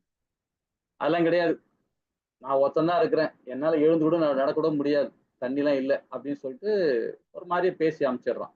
உடனே அவர் வந்து பகவான்கிட்ட சொல்றார், இந்த மாதிரி சொல்லிட்டாருங்க அப்படின்னு. அப்படியா, சரி ஓகே, அவன் கர்மா அது, நல்லா இருக்கட்டும், இன்னும் செல்வம் சேரட்டும் அப்படின்னு சொல்லிட்டு அவனை வாழ்த்திட்டு வர்றாரு. செல்வம் இன்னும் சேரட்டும்ட்டு வந்துட்டார். இன்னொரு அப்படியே திருப்பி ஒரு 4 தெரு தள்ளி போறாங்க. அங்க பாத்தீங்கன்னா ஒரு நடுத்தர குடும்பத்துல ஒரு அம்மா வந்து யாருமே இல்லை, உற்றார் உணர்வு இல்லாம ஒரு பசுமாடை வச்சு ஜீவிச்சுட்டு அவங்க வந்து அங்க இருக்கிறாங்க. ஸோ அந்த வீடு கிட்ட வாசல்ல போய் நிக்கிறார். நின்ன உடனே இந்த வீட்டை தண்ணி கேட்டு வாங்க, நீராகாரம் கேட்டு வாங்கி வாங்க அப்படின்னு. சரி, உடனே அந்த ஆளு போய் உள்ள போய் கேட்கிறார், அம்மா தாய் இது மாதிரி பகவான் வந்திருக்கிறார், நீராகாரம் கேட்கிறார், எதெல்லாம் கொடுங்களே அப்படின்னு. உடனே அந்த அம்மா என்ன பண்ணுது, பசுமாடு சாணி எல்லாம் இதை கழுவிட்டு கையெல்லாம் நல்லா சுத்தப்படுத்திட்டு உடனே சொம்புல நல்லா கழுவி தேத்தாந்து நீராகாரம் கொடுக்குது, மூரை கொடுத்து தேத்தாந்து கொடுக்க வருது. அதை குடிச்சிட்டு பகவானுக்கு குடிச்சிட்டு என்ன சொல்றாரு தெரியுங்களா, கொடுத்துட்டியாப்பா சொம்ப, கொடுத்துட்டேன், சரி, அந்த பசுமாடு முத்தி அடையிட்டோன்றாரு. அந்த அம்மாக்கு அந்த பசுமாடுதான் வாழ்வாதாரமே, அது முத்தி அடையிட்டோன்றாரு, அது இறக்கட்டும்ன்றாரு. உடனே இந்த பக்தனுக்கு குழப்பமாயி போச்சு, என்னடா இப்படி சொல்றாரு, அந்த பணக்காரனுக்கு இன்னும் செல்வம் சேரட்டன்றாரு, இந்த அம்மாவுக்கு என்னடான்னா அந்த பசுமாடுதான் வாழ்வாதாரமே, அதை இறக்கட்டும்ன்றாரு, என்ன இது ஒன்னும் புரியலையே பகவான் கேட்கிறார். அப்ப பகவான் சொல்றார், செல்வத்தை சேர சேர தன்னிலை இழந்துருவான், மோகத்திலேயே போவான், இருமும் திரும்பவும் அவனுக்கு இப்பிறவிலே இந்த லோகத்திலேயே திரும்ப திரும்ப கிடப்பான். அவன் என்கிட்ட வந்து சேரவே மாட்டான். என்னைக்கு அந்த ஞானம் இருக்கோ அன்னைக்குதான் வருவான். அவன் அது வரைக்கும் இங்கதான் கிடப்பான். இதே துக்காலயம் தான், பிறப்பு இறப்பு முதுமை நோய், இந்த 4 சக்கத்திலே மாட்டி மாட்டி கிடப்பான் அப்படின்றார். ஆனா அந்த தாய் சொன்னாங்க, அந்த தாய் பத்தியா, அவங்களுக்கு ஒரு லோகம், என்னோட லோகத்துல அவங்க ஒரு இருப்பிடமே நான் உருவாக்கி வச்சிருக்கிறேன். அந்த பசுமாடிய அதுக்கு முத்தி கிடைச்சிச்சுன்னா அந்த அம்மாவுக்கு வாழ்வாதாரமே இல்லை. ஏன்னா என்னுடைய அனநிய பக்தர் அவங்க. அதுக்கப்புறம் என்ன பண்ணுவாங்க, சாப்பாட்டுக்கு வழி இல்லாம ஹரே கிருஷ்ணா மகாமந்திரம் சொல்லி சொல்லி சொல்லி தன் வாழ்க்கையை சுருக்கிக்கிட்டு என்னை வந்து அடைவாங்க. அவங்களுடைய ஸ்தானம் அங்க நான் விரிவா பண்ணி வச்சிருக்கேன். ஒரு அற்புதமா சொல்றாங்க. அதுதான் அந்த மாதிரி செல்வத்தை விரும்புவோம் பகவானுக்கு பிடிக்காது. அனநேய பக்தியில இருக்கிறவன் செல்வத்தை எல்லாருக்கும் நமக்கு செல்வம்னா எல்லாம் யாருகிட்ட இருக்கணும்? எல்லா மக்கள்கிட்டயும் இருக்கணும். தன் ஒருத்தங்கிட்ட மட்டும் இருக்கிறது அது அயோக்கியத்தனம். எல்லார்கிட்டயும் இருக்கணும் இல்லைங்களா? அதுதானே ரொம்ப கரெக்டா. அதுதான் பகவான் சொல்றார். செல்வத்தை விரும்புவோம் ரொம்ப பிடிக்கும். அந்த மாதிரி செல்வத்தை விரும்புவோம். கேள்வி உடையோர் நம்ம யாருமே கேள்வி கேட்க மாட்டோம். ஒரு 2-3 பிரபு தான் கேட்கறாங்க. மாதாஜி சுத்தமா கேட்க மாட்டாங்க. என்ன படிச்சாங்க, என்ன கேட்டாங்க, என்ன புரியல அடைஞ்சு சொல்ல மாட்டேன்றாங்க. கேள்வி கேட்கணும். இல்ல நம்ம தேக்கம் அடைவோம். பகவானுக்கு பிடிச்சது அதுதான். துயரற்றோர் செல்வத்தை விரும்புவோர் கேள்வியுடையோர் பூரணத்தை அறிவை தேடுபவர். இப்ப ஸ்ரீமத் பகவத்கீதை படிக்கிறோம், ஸ்ரீமத் பாகவதம் படிக்கிறோம், வேதம் படிக்கிறோம், உபநேசங்கள் படிக்கிறோம் இல்லைங்களா? இதெல்லாம் படிக்கிறோம் இல்லையா? இந்த மாதிரி ஞானத்தை தேடுபவர்கள் எனக்கு பிரியமானவர்கள். 18 அத்தியாயத்துல இன்னும் விளக்கமா சொல்றாரு பகவான் இவங்க 4 பேரை பத்தியும். ஓகேங்களா? ஹரே கிருஷ்ணா. இன்னும் விரிவா பார்ப்போம். ஸ்டோரி எல்லாம் சொல்லணும், ஆனா நேரம் இல்லை. இதெல்லாம் ரொம்ப அழகான ஸ்டோரி. இது கஜேந்திர மோட்சம் நல்லா இருக்கும், திரௌபதி அதோட நல்லா இருக்கும். அது சிவகோசாமியை பத்தி சொல்லலாம். பரிசுத்த மகாராஜா கிட்ட சுகதேவ சுவாமி என்ன சொல்றாரு? ஸ்ரீமத் பாகவத உபதேசம் பண்ற குரு மகாராஜா பத்தி சொல்ல நிறைய ஸ்டோரி இருக்கு. ஆனா இப்ப நமக்கு நேரம் இல்லை. ஒரு நாள் ஒரு கிளாஸ், ஸ்பெஷல் கிளாஸ் எடுத்து படிப்போம். ஹரே கிருஷ்ண மாதாஜி. 17வது பதம். हरे कृष्ण जी।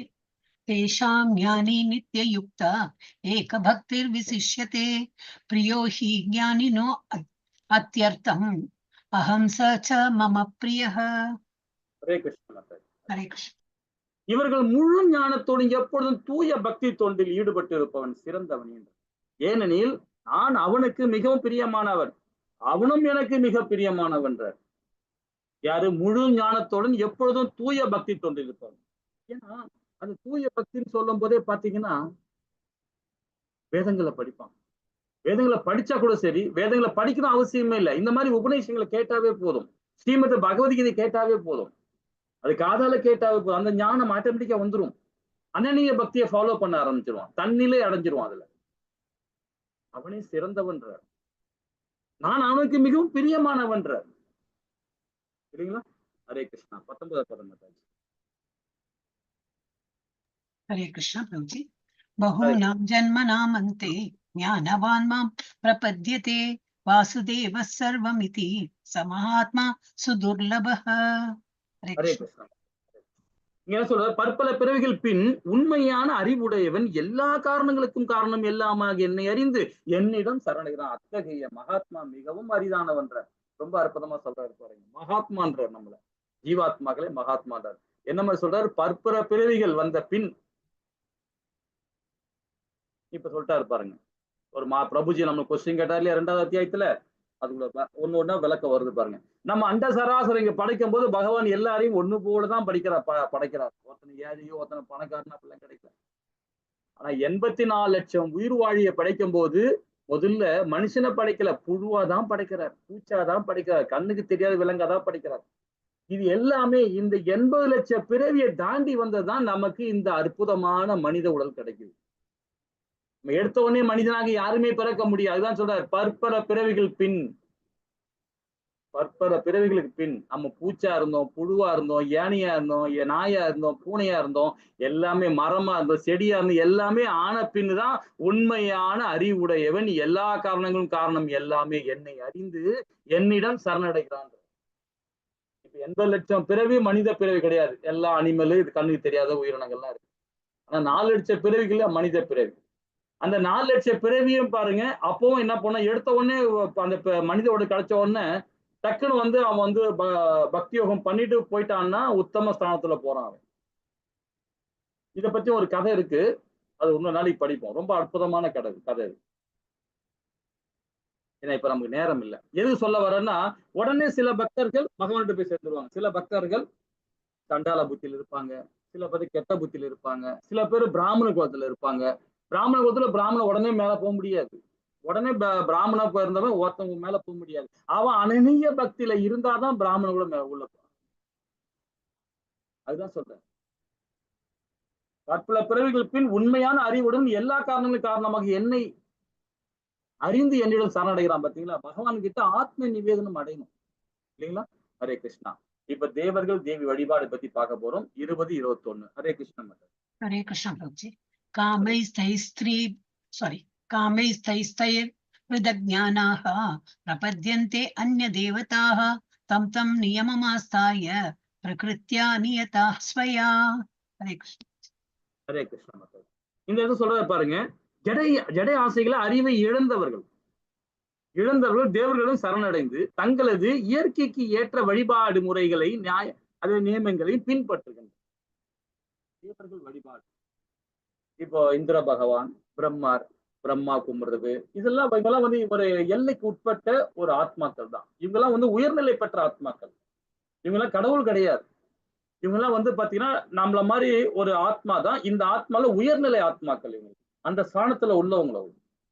சோ அவங்கள வழிபாடு பண்ணும் போது அவங்களுக்குன்னு ஒரு கட்டுப்பட்ட ஆத்மா தான் அந்த ஆத்மாக்களும். அந்த தேவர்களும் பாத்தீங்கன்னா நமக்கு அவங்களுக்கு என்ன கொடுக்க முடியும் சக்தி நமக்கு கொடுப்பாங்க. நமக்கு அந்த எல்லா விதமான ஐஸ்வர்யம் நமக்கு கொடுப்பாங்க.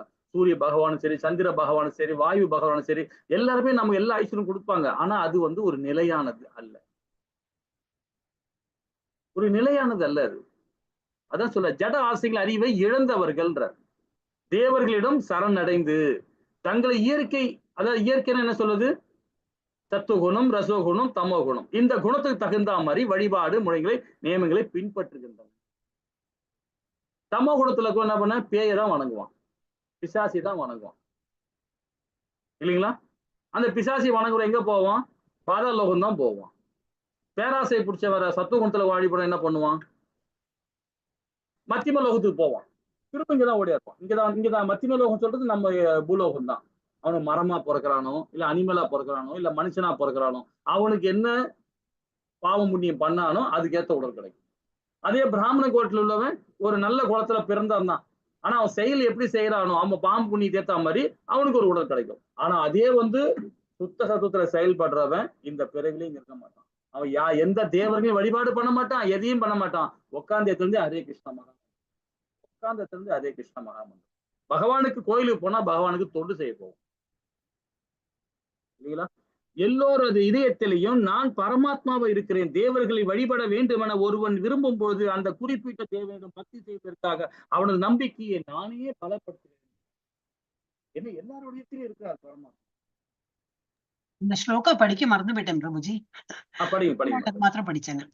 பரவாயில்லையா? பரவாயில்ல மாதா, பரவாயில்ல. Okay okay, Hare Krishna.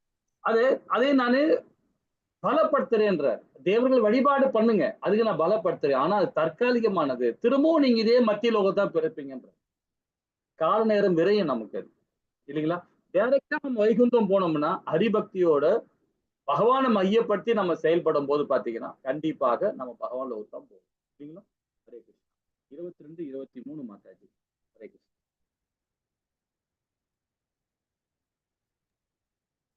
हरे कृष्ण माताजी. 22-20. Yes.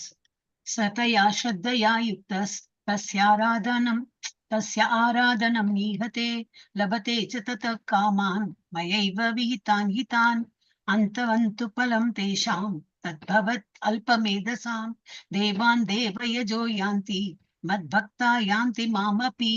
हरे कृष्ण. हरे कृष्ण माताजी. हरे कृष्ण.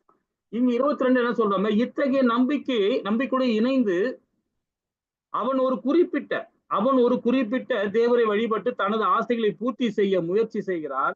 ஆனால் உண்மையில் அந்த நன்மைக்கெல்லாம் என்னால் மட்டுமே அளிக்கப்படுகிறார். இதே 23 சொல்றாரு பாருங்க, தேவர்கள் வழிபாடு சிற்றறிவு படைத்த மக்களது பலன்கள் தற்காலிகமானது, ஒரு எல்லைக்கு உட்பட்டவதாகும். தேவர்களை வழிபாடுவர்கள் தேவர்கள் லோகங்களை செல்வார். ஆனால் எனது பக்தர்கள் இறுதி என்ன, அதாவது எனது உன்னதமான உலகை அடைகின்றனர். அப்போ தேவர்கள் வழிபாடு என்னது, தற்காலிகமானது. தேவர்கள் வழிபாடு ஒரு எல்லைக்கு உட்பட்டது. தேவர்கள் வழிபாடு பலன் என்ன, தேவலோகத்தை தான் போகும், உயர் லோகத்தை தான் போகும். 6 லோகம் மேல உயர் லோகம் இருக்கு. 7வது லோகம் நம்ம லோகம், அதாவது பூலோகம்.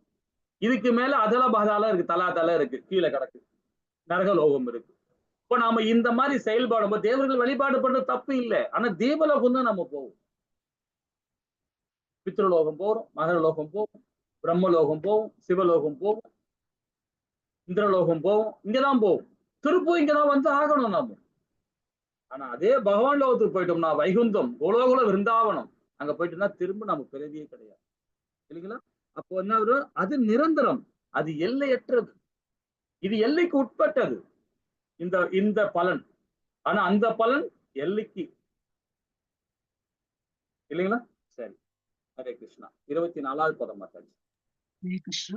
अव्यक्तं व्यक्तिमापन्नं मन्यन्ते माम् अबुद्धयः परं भावमजानन्तो मम अव्ययम् अनुत्तमम्। ஹரே கிருஷ்ணா மாதாஜி. என்னை பக்குவமாக அறியாத அறிவற்ற மனிதர்கள் பகவான் கிருஷ்ணர் எனப்படும் பரமபுருஷ பகவானாகிய நான் முன்னர் அருவமாக இருந்ததாகவும் தற்போது உருவத்தை ஏற்றிருப்பதாகவும் எண்ணுகின்றனர். அவர்களது சிற்றறிவினால் அழிவற்றதும் மிக உயர்தரமான எனது பரம இயற்கை பற்றி அவர்கள் அறிய. பகவான முன்னாடி வந்து அருவாதியா நினைப்பாங்க, உருவமற்ற நிலையில வழிபாடு பண்றது, அந்த மாதிரி இருந்தாரு நினைக்கிறாங்க. ஆக்சுவலா கிடையாது. ஏன்னா அவர் யோக மாயா சக்தியில ஒரு யுகத்திலையும் லட்சக்கணக்கான அவதாரங்கள் பகவான் கொடுக்கிறார். லட்சக்கணக்கான அவதாரங்கள் கொடுக்கிறார் பகவான். நமக்கு தெரிஞ்ச தசாவதாரம் தான் இல்லைங்களா? நிறைய அவதாரங்கள் வேதங்களை படிக்க படிக்க நிறைய தெரிய வந்துடும். அப்ப அருவாதிகள் சிற்றறிவுடையவர் பகவான் கிருஷ்ணருடைய அந்த அந்த ஞானம் அவங்க கிடைக்காது அவங்களுக்கு இல்லைங்களா? ஹரே கிருஷ்ணா. 25, 26 மாதாஜி. ஹரே கிருஷ்ணா. हरे कृष्ण। नाहं प्रकाश सर्वस्य योगमाया समावृतः मूढो अयं नाभिजानाति लोको माम् अजम् अव्ययम् वेदाहं समतीतानि वर्तमानानि च अर्जुन भविष्यानि च भूतानि मां तु वेद न कश्चन। हरे ஹரே कृष्ण। கிருஷ்ணா. ஹரே கிருஷ்ணா. இந்த இடத்துல பாருங்க 25 என்ன சொல்றாரு பாருங்க. சிற்றறிவுகளுக்கும் முட்டாள்களும் நான் ஒருபோதும் தோன்றுவதில்லை. நான் எனது அந்தரங்க சக்தியினால், பகரங்க சக்தி நம்ம வெளிப்புற சக்தி, அந்தரங்க சக்தின யோகமாயா சக்தி, அந்த சக்தியினால் கவரப்பட்டுள்ளேன். எனவே நான் பின்பற்றவன் அழிவற்றவன் என்பதை இவர்கள் அறிவதில்லை. யாரு? சிற்றறிவுடைய மனிதர்கள். அதே மாதிரி 26ல சொல்றாரு பாருங்க. அர்ஜுனா, முழுமுறு கடவுளான நான் கடந்த காலத்தை நடந்தவை, தற்போது நடப்பவை, இனி நடக்க போன்றவை அனைத்துமே அறிவேன். நான் எல்லா ஜீவாத்மா நன்மை அறிவேன். ஆனால் என்னை அறிந்தோர் உண்மையான நிலை. அனநிய பக்தியில இருக்கிறவங்க கூட சரி, பகவானை அறிகிறதுக்கு ரொம்ப ரொம்ப கடினம்.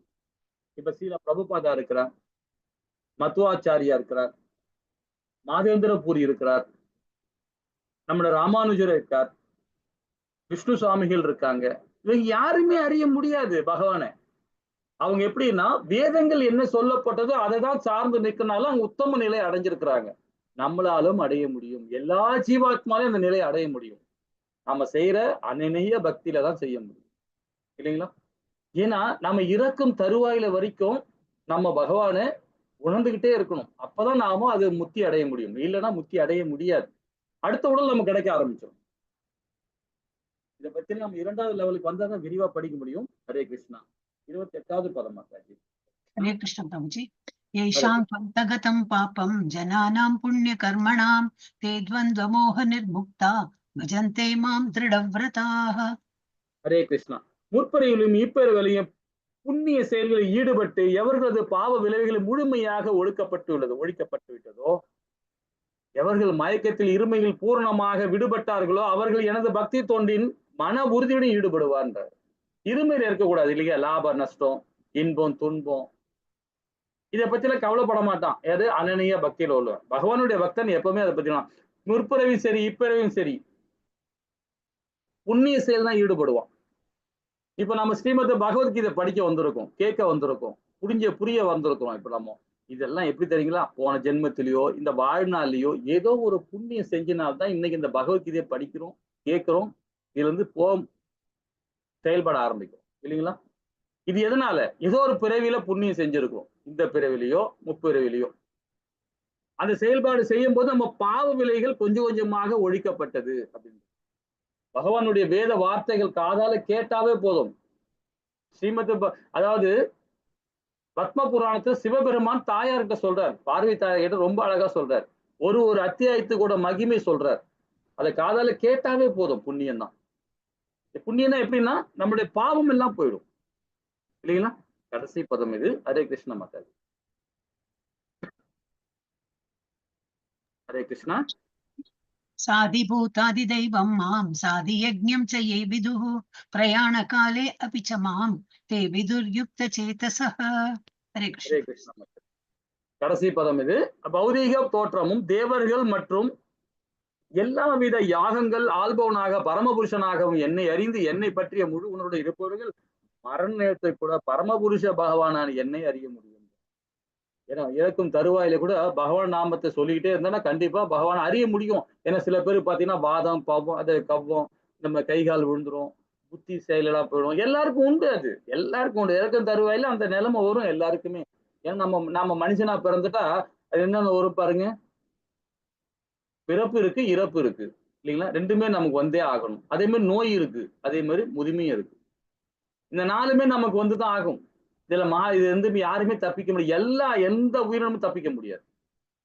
அப்ப அந்த கடைசி காலகட்டத்தோட பகவான் நாமத்தை எப்படி ஞாபகப்படுத்த முடியும்? அதான் குலசேகர ஆழ்வார் ரொம்ப அற்புதமா சொல்லியிருக்காரு.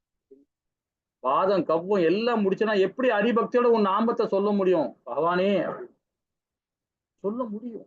ஏன்? நாம அதை இப்பவே அது பகவான் நாமத்தை சொல்லிக்கிட்டே இருந்தோம்னா நம்ம உட்கார்ந்தாலும் சரி, எங்க கீழே வந்தாலும் கிருஷ்ணா மாதவா கேசவான்னு, எழுந்தாலும் கிருஷ்ணா, உட்கார்ந்தாலும் கிருஷ்ணா, போனாலும் கோவிந்தா, வந்தாலும் ராமா, இப்படியே பகவான் நாம சொல்லிட்டு போ. அப்ப அந்த இறக்கும் தருவாயிலே ஆத்மா உடலை விட்டு போகும்போது ஹரிபக்தியோடு ஹரே கிருஷ்ணா கிருஷ்ணா கிருஷ்ணா ஹரே ஹரி, ஹரே ராம ராம ராம ஹரி ஹரி அப்படி சொல்லி நம்ம உயிர் விடுவோம். அப்ப எங்க போகும் ஆத்மா? டைரக்டா பகவானுக்கு தான் போகும். என்ன பாவம் புண்ணியம் பண்ணாலும் சரி. அதுக்கும் ஒரு கதை இருக்கு. ஸ்ரீமத் பாகவத்துல சொல்லப்பட்டிருக்காங்க புராணத்துல. அது நாளைக்கு பார்ப்போம். ஹரே கிருஷ்ணா. இதோட இந்த அத்தியாயம் முடிக்கிறோம். என்னென்ன படிச்சோம் அப்படின்னு ஒரு சின்ன விளக்கம் பார்க்கலாம். பகவான் கிருஷ்ணரை பற்றி அறிவின் மகிமை 1ல இருந்து 3வது வரைக்கும் பகவான் ரொம்ப அழகா 3 பதங்களையும் நம்ம கொடுக்குறாரு. இப்படி ரொம்ப அழகா படிச்சோம் இல்லைங்களா?